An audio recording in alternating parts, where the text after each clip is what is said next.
Livro Entre a Terra e o Céu, por Francisco Cândido Xavier, pelo Espírito André Luiz. 4. Senda de provas. Zulmira ausentara-se do corpo, mas não desfrutava a paz que se lhe estampara na máscara física.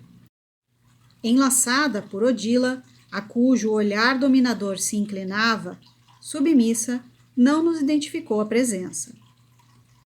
Com evidentes sinais de terror, ouvia as objurgatórias da rival que a acusava, exclamando: "O que fizeste de meu filhinho? Assassina, assassina. Pagarás muito caro a intromissão no lar que é somente meu. Destroçarei tua vida. Não me furtarás o afeto de Amaro. Armarei o coração de Evelina contra ti." "Não, não", respondia a vítima. "Não matei. Não fui eu quem matou." "Hipócrita, acompanhei os teus pensamentos, teus desejos, teus votos." Zulmira desembaraçou-se de inopino dos braços que a envolviam e correu para fora, seguida pela outra. Esclarecendo-nos bondoso, Clarence observou: "Quando a pobrezinha consegue sossegar o corpo, cai no pesadelo agitado.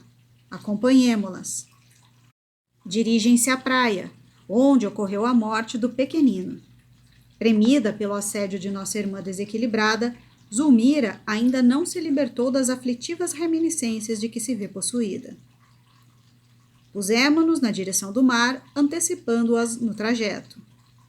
E, enquanto nos afastávamos, a conversação fez-se ativa.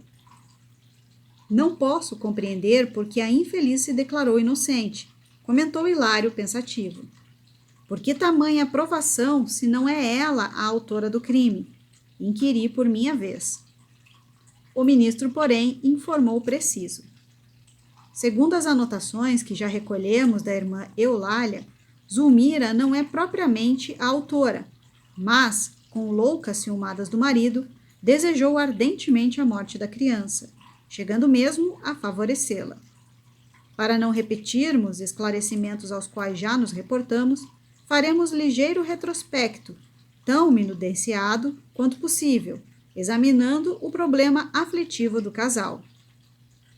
Depois de breve pausa, prosseguiu: "Amaro experimentava imensa devoção afetiva pelo filhinho. Quando Júlio adoecia, desvelava-se à cabeceira do Petis com ilimitada ternura.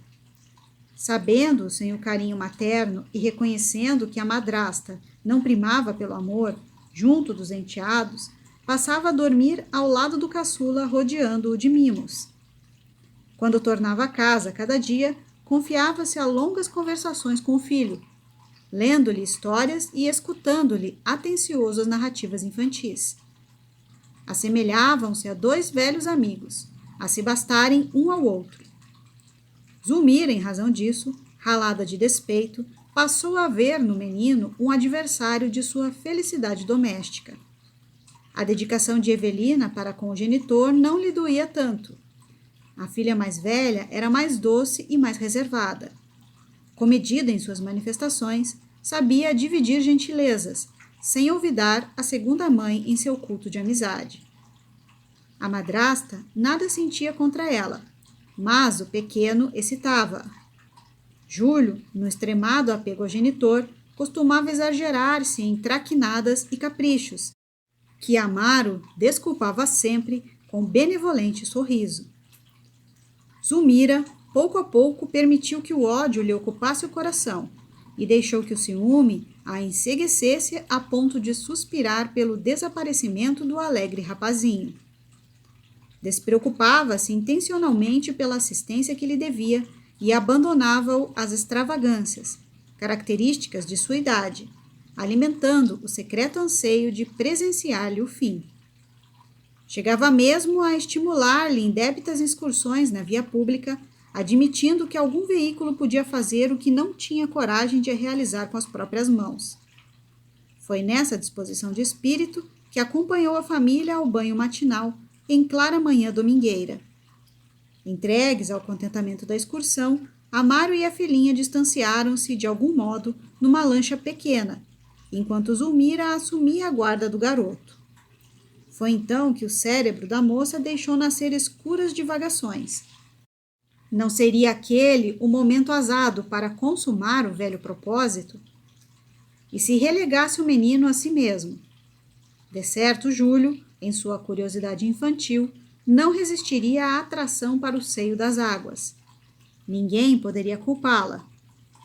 Passou do projeto à ação e de pronto se afastou. Em se vendo a sós, o caçula de Amaro interessou-se mais vivamente pelas conchas multicores a se multiplicarem na areia, perseguindo-as encantado pelo mar adentro, até que uma onda veloz lhe chicoteou o corpo tenro, obrigando-a a mergulhar. A criança gritou, pedindo-lhe amparo. Realmente poderia ter retrocedido alguns passos, salvando-a, mas, vencida pelos sinistros pensamentos que lhe dominavam a cabeça, esperou que o mar concluísse o horrível trabalho que não tivera coragem de executar. Quando notou que o enteado havia desaparecido, começou a clamar por socorro, de alma repentinamente dobrada pelo remorso. Mas era tarde. Amaro acorreu precípite e, com o auxílio de companheiros, retirou para fora o corpinho inerte. Torturado, chorou amargorosamente a perda do filhinho, recriminando a mulher. Foi então que Zulmira, dominada pelo arrependimento e atormentada pela noção da culpa, desceu em espírito ao padrão vibratório de Odila que a seguia, em silêncio, revoltada. Enquanto se mantinha com a paz de consciência, defendia-se naturalmente contra a perseguição invisível, como se morasse num castelo fortificado. Mas, condenando a si mesma, resvalou em deplorável perturbação, à maneira de alguém que desertasse de uma casa iluminada, embrenhando-se numa floresta de sombra. O ministro fez leve pausa de repouso e prosseguiu. A pobre senhora, desde esse dia, perdeu a ventura doméstica e a tranquilidade própria.